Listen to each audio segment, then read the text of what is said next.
Right ఇక details చూస్తే BRS నుంచి గెలుపొంది కాంగ్రెస్ లోకి ఫిరాయించిన ఎమ్మెల్యేల విచారణ తుది దశకు చేరుకుంది. 8 మంది ఎమ్మెల్యేల విచారణ ఇవాల్టితో ముగియనుంది. ఇవాళ బాన్సువాడ ఎమ్మెల్యే పోచారం శ్రీనివాసరెడ్డి, షేర్లింగంపల్లి ఎమ్మెల్యే అరికెపుడి గాంధీ న్యాయవాదుల క్రాస్ ఎగ్జామినేషన్ ను ఎదుర్కోనున్నారు. ఇక మాజీ మంత్రి జగదీష్ రెడ్డి బాన్సువాడ ఎమ్మెల్యే పోచారం శ్రీనివాసరెడ్డిపై చేసిన ఫిర్యాదుపై ఇవాళ ఉదయం 11 గంటలకు పిటిషనర్ తరపున గండ్ర మోహన్ రావు, ప్రతివాది తరపున ఎన్ నవీన్ కుమార్ క్రాస్ ఎగ్జామిన్ చేస్తారు. ఇక షేర్లింగంపల్లి ఎమ్మెల్యే గాంధీపై కల్వకుంట్ల సంజయ్ చేసిన ఫిర్యాదుపై మధ్యాహ్నం 12 గంటలకు పిటిషనర్ తరపున గండ్ర మోహన్ రావు, ప్రతివాది తరపున శరత్ వాదనలు వినిపించనున్నారు. ఇరు వర్గాల వాదనలను స్పీకర్ విననున్నారు. కాగా మరో 2 ఎమ్మెల్యేలు దానం నాగేందర్, కడియం శ్రీహరి ఇప్పటి వరకు అఫిడవిట్లు కూడా దాఖలు చేయలేదు. ఈ నేపథ్యంలో ఇద్దరి విషయంలో స్పీకర్ ఎలా స్పందిస్తారనే అంశంపై ఉత్కంఠ నెలకొంది.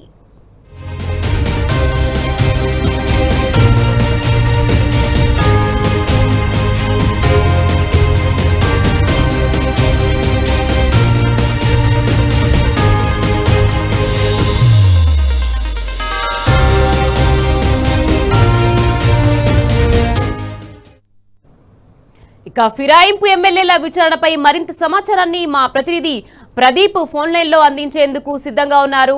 ప్రదీప్ చెప్పండి, ఇక బీఆర్ఎస్ నుంచి గెలుపొంది కాంగ్రెస్ లోకి ఫిరాయించిన ఎమ్మెల్యేల విచారణ తుది దశకు చేరుకుంది. దీనికి సంబంధించి మీ దగ్గర ఉన్న పూర్తి డీటెయిల్స్ ఏంటి ప్రదీప్? ఓవరాల్ ఆర్గ్యుమెంట్స్ ఉన్నాయి. ఈ రోజు పోచారం శ్రీనివాస్ రెడ్డి వర్సెస్ జగదీష్ రెడ్డి, అరకెపుడి గాంధీ వర్సెస్ కల్వకుంట్ల సంజయ్లకు సంబంధించినటువంటి కేసు ఈ రోజు ఓవరాల్ ఆర్గ్యుమెంట్స్ ఉన్నాయి. ఈ రోజుతో 8 మంది విచారణ పూర్తి కానుంది. ఇప్పటికే 4 ఎమ్మెల్యేలకు సంబంధించినటువంటి ఓవరాల్ ఆర్గ్యుమెంట్స్ కూడా పూర్తయ్యాయి. తుది తీర్పు రావాల్సి ఉంది. ఇక నిన్న 2 ఎమ్మెల్యేలకు సంబంధించిన ఓవరాల్ ఆర్గ్యుమెంట్స్ జరిగాయి. అందులో తెల్ల వెంకట్రావు వర్సెస్ వివేకానంద, అదేవిధంగా Jagtial MLA doctor Sanjay versus Jagadish Reddy కేసుల ఓవరాల్ ఆర్గ్యుమెంట్స్ పూర్తయ్యాయి. ఈ రోజు 2 ఎమ్మెల్యేల విచారణతో మొత్తం 8 మంది ఎమ్మెల్యేలకు సంబంధించినటువంటి విచారణ పూర్తవుతుంది. తీర్పు అయితే రిజర్వ్ లో ఉంది. ఈ తీర్పు ఎప్పుడు వెలువరిస్తారనేది చూడాల్సి ఉంది. అయితే సుప్రీంకోర్టు సీరియస్ అయింది.